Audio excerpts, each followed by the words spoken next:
Καλησπέρα και φέτος. Ελαδοβανίλια 2025, όπως βλέπετε, κάτασπρα τα πλαίσια μέσα. Το μελάκι ακόμα είναι φρέσκο, είναι μιας ημέρας, 2 ημερών. Δεν έχει ασπρίσει μέσα. Για να δούμε τώρα όμως εδώ. Όπως και πέρσι.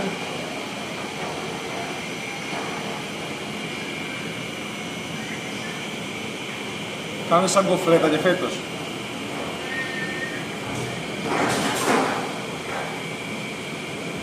Φαίνεται ξάδερφε. Ξάδερφε, φαίνεται. Κάθε χρόνια καλύτερα. Ξάδερφε, ξέρεις τι λένε στο χωριό μου? Όπου βρέχει φαίνεται και όπου ασπρίζει και όπου χιονίζει ασπρίζει. Η κερίδρα είναι χιόνι και φέτος στο μέλι. Εννοείται δεν μένει τίποτα στο στόμα,